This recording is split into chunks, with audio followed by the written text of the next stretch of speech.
నమస్తే and welcome to hit TV.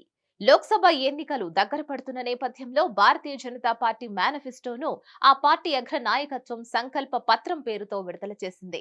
ఢిల్లీలోని party ప్రధాన కార్యాలయంలో జరిగిన కార్యక్రమంలో ప్రధాని నరేంద్ర మోదీ, బీజేపీ జాతీయ అధ్యక్షుడు జేపీ నడ్డా, కేంద్ర మంత్రులు అమిత్ షా, రాజ్నాథ్ సింగ్లు పాల్గొని 2024 లోక్సభ ఎన్నికల మేనిఫెస్టోను విడుదల చేశారు. మోదీ గ్యారంటీ 2047 నాటికి వికసిత భారత్ నినాదంతో సంకల్ప పత్రంను విడుదల చేశారు. రానున్న 5 ఏళ్లలో బీజేపీ అధికారంలోకి వస్తే చేపట్టే కార్యక్రమాలు, 2047 నాటికి భారత్ ను అభివృద్ధి చెందిన దేశంగా మార్చేందుకు చేయాల్సిన రోడ్ మ్యాప్ అంశాలను మేనిఫెస్టోలో బీజేపీ పొందుపరిచింది. దేశ అభివృద్ధి, సంక్షేమం, దేశ రక్షణ, యువత, మహిళలు, రైతులకు, పేదలకు మేనిఫెస్టోలో బీజేపీ ప్రాధాన్యతను ఇచ్చింది.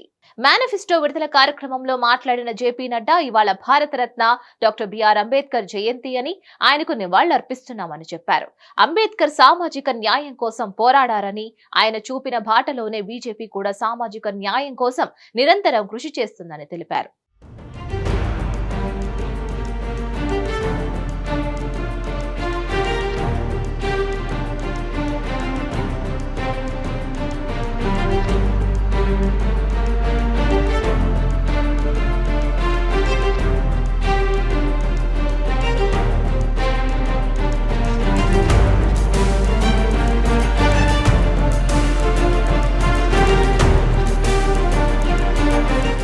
మరిన్ని అప్డేట్స్ కోసం please like, share and subscribe to hit TV.